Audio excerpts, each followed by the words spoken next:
Welcome to the Rural Revival Podcast. I'm your host, Dana Larson. Today we're with Jessi Mason of the Market and Mill in Anselmo, Nebraska. Jessi's sharing how she went from being a social worker with no business background to a grocery store owner, and her journey in learning new things like ordering groceries, profit margins, diversifying, and even how her social work background still plays a role. Plus, Jessi is getting creative and innovative to keep things as fresh and local as possible in the store, including turning part of the space into a coffee shop and local community kitchen. In case you haven't heard, we've now expanded our design services at Branded by Rural Revival to offer logos, branding, and marketing assets. So if you need a logo or brand refresh or a new website, we would love to help you build a brand you love. You can find out more at brandedbyruralrevival.co/design and go check out some of our latest work. And now here we go with Jessi Mason. All right, well, we are here with Jessi Mason of the Market and Mill in Anselmo, Nebraska. Jessi, thank you so much for being on the podcast. Yeah, thanks for coming out today. Yes, well, I'm so excited to have you share your story. We are here in your hometown. So you grew up here, moved away, and then moved back. Yes. Tell us a little bit about that journey and what it was that brought you back. So it's kind of funny. I really had no intention of ever moving back. I was one of those girls that said, once I'm away, I'm going to stay away. So I went to college in Lincoln at UNL, and then I went on to grad school at UNO in Omaha, and got married. And after the birth of our first son, we realized that we wanted that village to help raise our kids. So we pondered where we wanted to move, and I have a big family back here. So we went ahead and took that leap of faith. We had like a series of things that we jokingly said, in order for us to move back, this is what we need. One of them is that I needed to live out in the country with a big yard. I jokingly said I wanted goats. We ended up renting a house that had outside of our fence and yard was goats. And we both said that we needed to find jobs right away. And before we even contemplated moving back, we had job offers. So it just kind of all fell like it was meant to be. So we moved back. They're 11 years ago now. Okay. So. And career-wise, what were you guys doing at the time? So my husband's a physical therapist. He works in Broken Bow, and I am a social worker by trade. And so I've kind of done a whole gamut of jobs throughout the years. I've done medical social work. I've worked in domestic violence. I've worked with refugees. But when we moved back, I was working with foster care kids that were aging out of the system and going to college. And so it was a perfect opportunity because I could pretty much work from home, but visit kids across the state and help them navigate college. So it was perfect. I love it. So you've been living back here. At what point did the Market and Mill come into the story? So it's kind of a long story, and to make it a little bit shorter, once COVID hit, I really, introspection hit, I guess you can say, and my husband and I had always made this vow to each other that once we moved back, we'd leave this Anselmo better than when we came. That was our goal. And we wanted to show our kids that, our town we're proud of our town, and we have to give back to our town to help it. And so at that time, the previous store owner, he had this store up for sale, and he had cancer. And so we had contemplated it for years. He had it on the market, I think, for 7 years. Wow. And I think everyone saw the project that it was and didn't want to take that on. So jokingly, 7 years right when he put it on the market, I was like, that would be kind of fun. And my husband looked at me like, no way. But COVID hit, and we saw, as a social worker, I saw how isolation was really affecting, especially our elderly. Sure. And not having that opportunity. Not all our elderly use computers, so they couldn't even get groceries, or their basic needs. They couldn't order off of Amazon for what they needed, and that hit me real like quickly that we needed a store here so that we could at least get our basic needs. Like people wouldn't have to leave town to get them. Yeah. So as a social worker, I look at the whole gamut of things, like our social, emotional, all these things. And I knew that we needed this in our town to make it not only survive, but thrive, if you will. Yep. And so, yeah. I love it. So that had to be a little bit overwhelming going from your backgrounds Yes. to think about taking on a grocery store, just this whole different career path. So I'm a dreamer. I've always been a too. dreamer. I truly believe that if you have a reason, a why for doing something, and it tugs at your heartstrings so much that you can figure it out. One of my best friends and I jokingly say everything's figure-outable. Yes. Like, I don't know. Most of the time, I don't know what we're doing. Uh-huh. And I'm the first to admit that. But there's someone either in our community or online that does know how to do it. And you just have to have the courage to ask for help and also not be so prideful to ask for help. So it's like amazing to me the amount of people that have stepped up to volunteer. We've renovated our whole space, but we've had volunteers help paint. We've had volunteers move things, bring things in. We've borrowed tools left and right from people. When we don't have something, they'll come in and offer. So it's just incredible, but people are willing to help. Mm-hmm. So the beauty of a small town. yes, the And community of a community. Yes. And you even have this wall here behind us of historic memorabilia from town that people have donated or people have lent you. Yes. Yeah. So my goal here too is to honor the history. I firmly believe that we have to honor the history in order to grow, or we have to know where we came from. Yes. To get where we're going. Yes. And so, yeah, I just put that on Facebook. I said, does anyone have anything that they want to bring in to show where Anselmo was, or, and so all of this stuff is just little tidbits of history of Anselmo. Over here we have all these canvas pictures of Anselmo throughout the years, and people have sent those to me. But it's just another way of remembering of where we came from. Yeah. So. I love it. So taking a step back, where did you start when you got it? Like, did you have an overall vision, or was it like just start, we'll figure it out as we go? I would say it was a little of both. Yeah. I'm a very visual person, and I can see a space and I can visualize it. Yeah. And I can feel what it could be, if that makes sense. I don't even know if that makes sense. But so I walked through it, I don't know how many times, and I just drew it how I wanted it. I think other people can look at my drawings and be like, I don't know what you're doing here, or they don't see it. And my husband used to be the same way, like, I don't know what you're talking about, but he was to the point where I know now that if you have this vision, we can make it into something. So right away, we didn't want the grocery store to close. So on day one, the grocery store part was running. Wow. And I had no clue. I'd never, ever worked in retail either. That's the funniest thing. I'd never even worked a cash register. And so from day one, it was just everything at once. I had to be the cashier. I had to be the cleaner. We were starting renovations. I had to figure out how to order groceries, how to do pricing. So it's just like this bombardment of everything, but it worked out.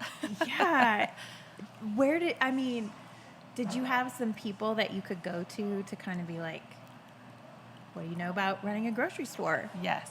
So thankfully, Callaway, Nebraska, it's only about 25 miles through the hills. Okay. The owner over there has taken me under his wing. Aww. And he has kind of shown me the ins and outs, and the grocery side of things, if it wasn't for him, we would be a lot farther behind. Wow. But yeah. So again, it's just asking for help, and people are out there, they want to help. Yeah. But it's asking. Wow, I love that. So you started with the market side, and we're sitting here. Do you call this the mill side? Yeah. Okay, so you started with the market side. What was this side? So originally, it's kind of hard to explain. I should add some pictures or send some pictures or bring pictures. But this side was part of the grocery store, and then right there where that was, that back room was storage. Okay. So we took that wall down and kind of reconfigured all the groceries on this side to add this little coffee shop side. And so we called it the mill, kind of, a play on words for the coffee mill, but also just paying homage to the abundance of windmills in the area. Yeah. And so, like old school windmills. Yes. So, yeah, we've pretty much touched every space in here, though. Floors, ceilings, all these ceilings. We have beautiful tin ceilings. Those were covered up with the drop ceiling. Okay. And one day I just peeked my head up in the drop ceiling, and I was like, oh my goodness gracious, like this beautiful ceiling is up there. And so we made that a priority real quickly to get those down, and we painted them black just to make them pop. Yeah, it's gorgeous. Thank you. I don't know if you noticed the lights either. So way back in the back of the store, it used to be a butcher shop. Okay. They used to, and those are the old rails that they would hang the meat on. Wow. So I'm really trying to honor the history, but yeah. So we will put some pictures on the blog so you guys can see what we're talking about. But they've created an amazing space here, and I just can see why the community loves it so much. Well done. Well, thank you. Yes. So when you bought the store, did you quit your social work job? Yes. Okay. Yes. I had to. Right. Yeah. So we have 4 kids. Okay. And so they're our priority. Yeah. And so there was no way of working in social work and doing this. But I found that I've kind of used my social work degree more than I ever imagined here. I love that. So I'm doing social work. It's just not the social work I originally envisioned. Yeah. So Very good. I know that you still have a lot of goals and dreams for this space. And Yes. Has it just been tackling one thing at a time? And yes, absolutely. Like anything, our budget went out the door real quickly. yeah. We've had compressors go down. We had on our town celebration 2 years ago, the first year that we owned it, over our town celebration. So when everyone's in town, the air conditioner stopped, and it's middle June, and it was 100 degrees that day. Of course. Yeah. So we've replaced the air conditioner. I mean, we've touched everything. Wow. But we still have stuff to do in here. I think Yeah. it's going to be a never-ending project, but one day at a time. Yeah, that's part of the fun. Yeah. What surprised you most about owning and operating a grocery store? That's tricky. I mean, you can't outguess the public Okay. ever. I've really found, though, if you let your customers have a say in what we carry, it's been people are so thankful. But so we try to get new things in every week that customers have requested. Okay. And I think it's so important, obviously, to listen to your customers, but sometimes that's easier said than done. Right. But not always affordable either. Right. Yeah. So every day's an adventure around here. I learn something new every day. I love learning, but sometimes this kind of learning is, I don't know the right word, overwhelming. Yeah. Yes. It seems the trend these days is that we're seeing a lot of small town grocery stores close or struggle to make it. What do you feel like have been some of the keys to your success in owning and growing this business? So the profit margin on, I don't think people realize this, but profit margin on small town grocery stores is minimal. It's not, I think some people may think that we're doing this to get rich. Well, that will never happen. But I believe we really have to diversify. And so not only did we add the coffee shop side we wanted that community space for people, but we also needed different streams of income coming in as well. And we needed reasons that people wanted to be in here.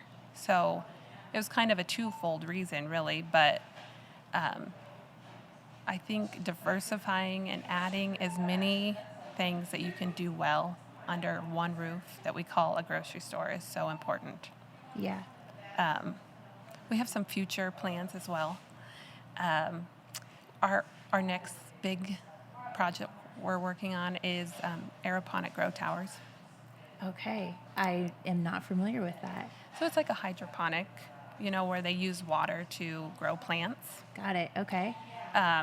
It's similar. There's grow towers that you Okay. put plants in, but they're not sitting in water all day. It's like this. They get sprayed with like a nutrient-filled water, but they're not sitting in the water. Okay. But we'd like to do that to add fresh produce.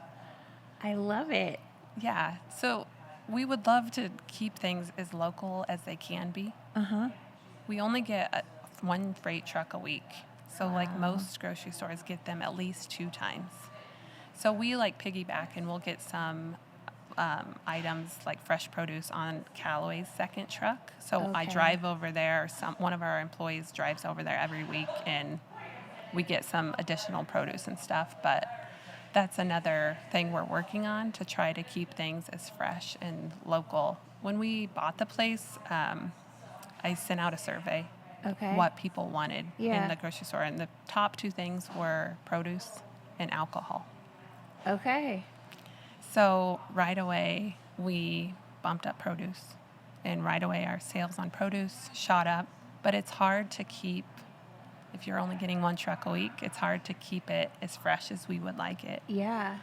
So we bumped up the produce, but we're working on making it even fresher. That is such a fun idea. Yeah.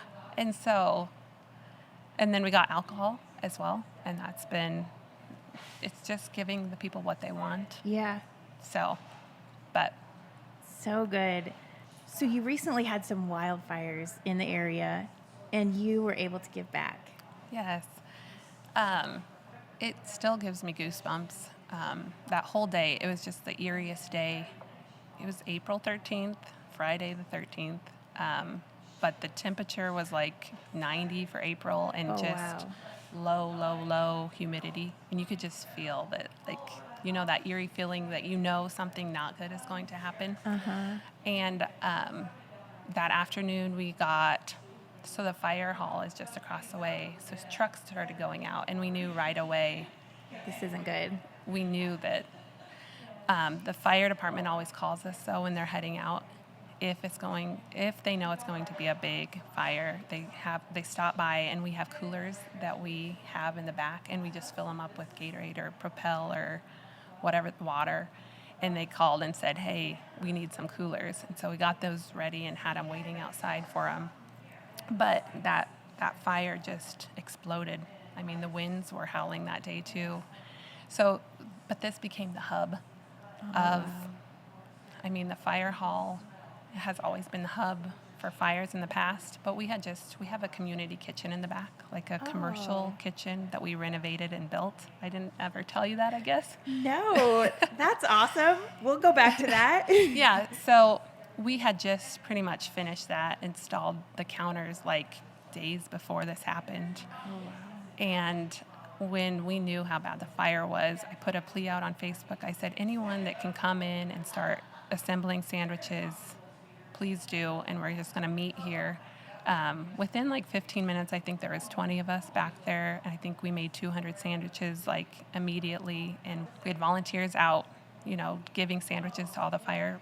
I don't remember how many for sure. I think there was don't quote me on this, but like 63 fire departments from around the state. Wow. Because the fire was just raging and out of control. But we stayed open all evening. Usually we close at 6. Okay. We were here, I think, 10:30 or 11. And then we got called back in around 2 to slice more meat. And then, of course, our truck came that day at like 4:30. So we came back in then, and firemen were coming back in. So we just were open pretty much that whole day in a way. But it was just incredibly humbling to see the amount of volunteers and community members that stepped up and really helped out. But we had this space to do it, and it felt like such a, like that you never want to have a wildfire. Like I always underestimated the power of a fire. But that was the most, I think, humbling experience of my life. Wow. But it was pretty incredible. Yeah. I guess it just confirms the role that you're providing in the community. Yeah, it was, and people were saying thank you to me, and I was like, it's not me. I just have this awesome space that we can open up, and that's what I've wanted all along. I want this to be where people can use this. People can use their strengths, and this is just a place where we can do it. Yeah. At. And so, yeah, it was not me on any means. It was just that we had this space that we could do it from. Yeah. So good. Well, so I don't forget, tell me about the community kitchen space. Yeah. When did that come in? So when we took over, this is so funny. The health inspector showed up like on day number 2. He didn't know we had bought it. He was just here for his annual like review. Okay. And it was in poor shape.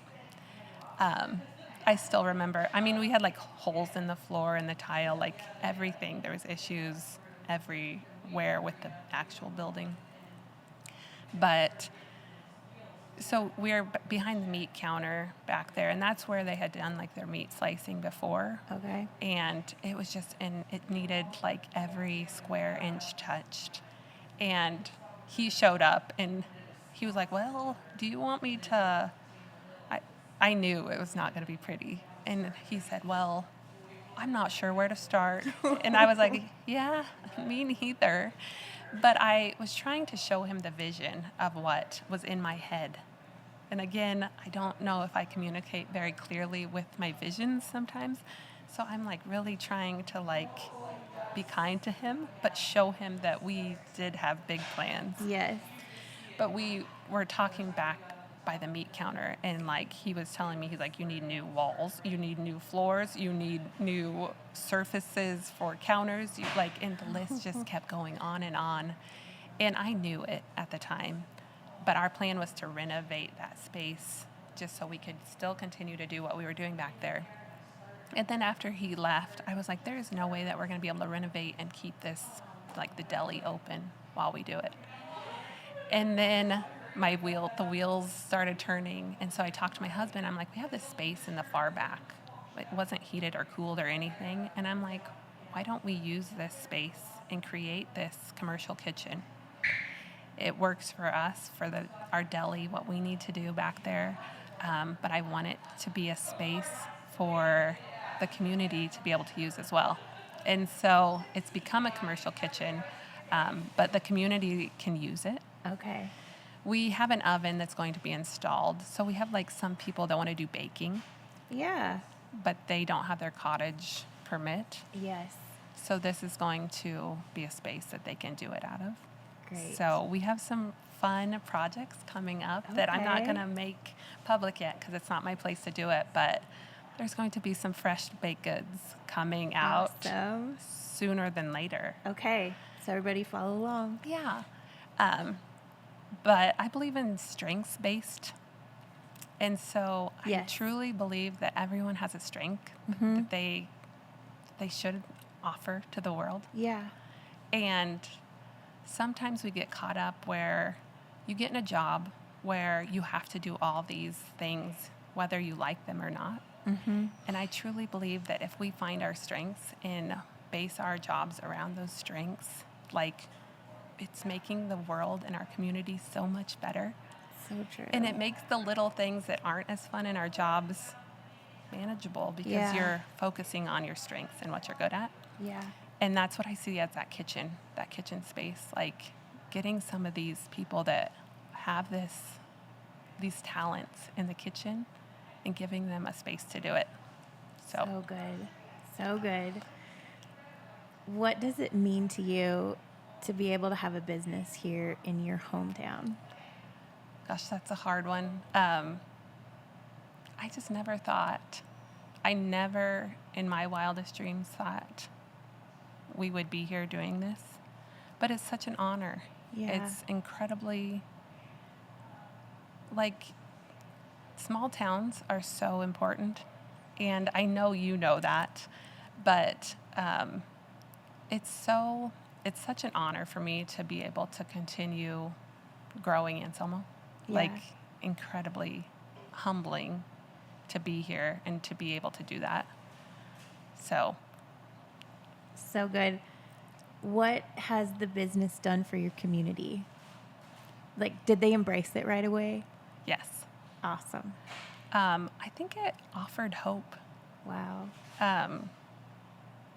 You know, we'd been living here for quite a while and been part of the community. But just to see like a younger family invest back into the community, I think it's like spurred some thoughts in our younger generation as well. Like, hey, if she can do this, we can do this, you know? Yeah. And so that's really one of my dreams too, is just to encourage others that it's doable. It's hard, but it's doable. Yeah. So it's the hard that makes it great though. Yes, absolutely. We were talking before we started recording, but there is some really amazing buildings here in town. Yes. That I'll try to grab some video of that I can post online. But there's a lot of opportunity that I see, and I know you see too, in those buildings of more businesses that could come here. Yes. I think one of the awesome things about Anselmo is that they haven't been torn down. Yeah. Like you see some small towns where they've just, all those buildings are gone. Yep. And of course, old buildings have their downsides, but they're so full of charm. And that's, I would love to start like a young people, like dream session, if you will. Yes. Just like a quarterly or monthly where we get together. Like what does our town need? What's our community outside of just Anselmo? What do we need? Like, what's our goals? What are we doing? How are we going to make this better? And come alongside those people Yeah. and help them make that a reality. Yeah. I think not having any business background, obviously it's been a challenge not having that, but I figured out a lot of, don't mind that whistle in the back.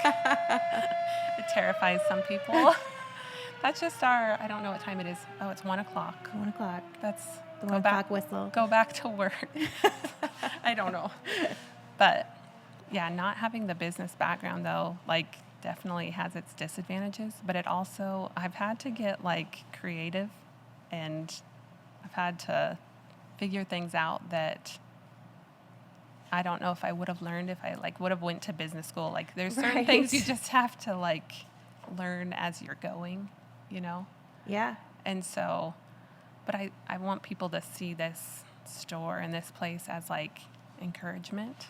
Like, Absolutely. we can do this. Yeah. We can keep our small towns alive and thriving. If a social worker can have Yeah. a grocery store, Yeah. kind of like when I started this podcast, I didn't know what I was doing, but here we are, you Yeah. know? And so you just never know. You just go with it. That's right. Figure it out. We pivot a lot in here. Yeah. If something's not working, we just pivot. We Yeah. figure out what's going to work next. And we've done that a lot too. Like, this isn't working. Okay. Next. Yeah. Like, Right. What excites you most about the future of rural America?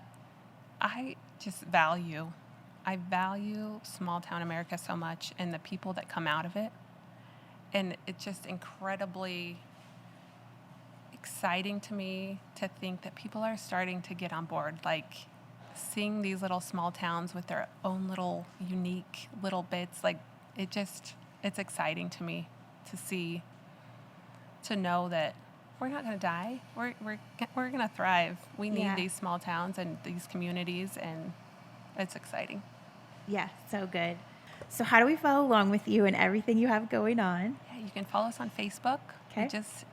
Our website's themarketandmill.com. Okay. And Instagram as well, The Market and Mill. So, but we mostly update on Facebook. That's kind of our go-to. Yep.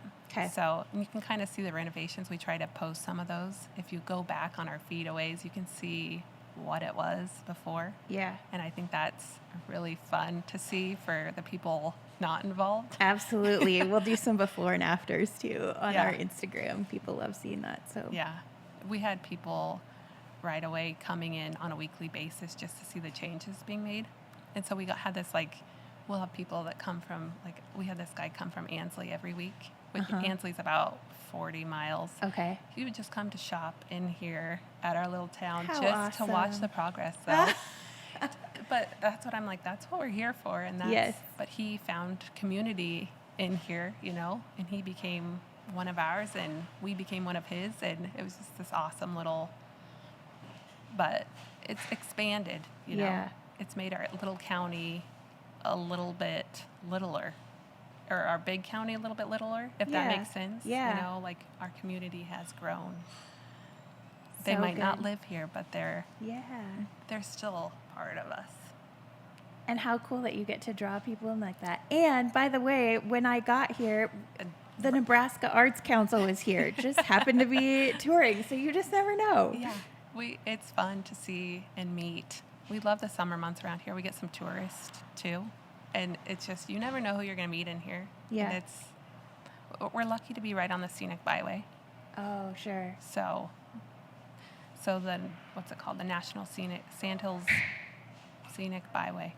They designated that highway too. Okay. And so it's like a national I don't know what it's called. Yeah, we'll link it in the show notes. So But people can... so all these little towns are trying to promote. You should check them out, by the way. Okay, I will do that. Yeah, but so they just encourage tourism in our small towns all along the byway. I love it. Well, Jessi, thank you so much for being on the podcast. Yep. This has been awesome. I feel like we could talk for hours. We could, I'm pretty sure. I know. I can't wait to see where you take things from here, and I'm just so proud of you and all that you've done. Well, thank you. Thank you so much for coming. You bet.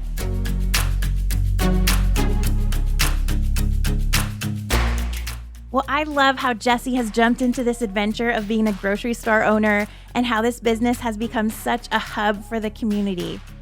When I was there to do the interview, this place was buzzing the entire time with a steady stream of customers, which when you think about it is truly incredible for a town of this size. Be sure to go give the Market and Mill a follow and check out our blog to see the transformation Jessi and Andrew have brought to this space. And you can find all of those links in the show notes. Huge thanks to Jessi for being on the podcast, and thanks to you for tuning in. Have a great day, everybody.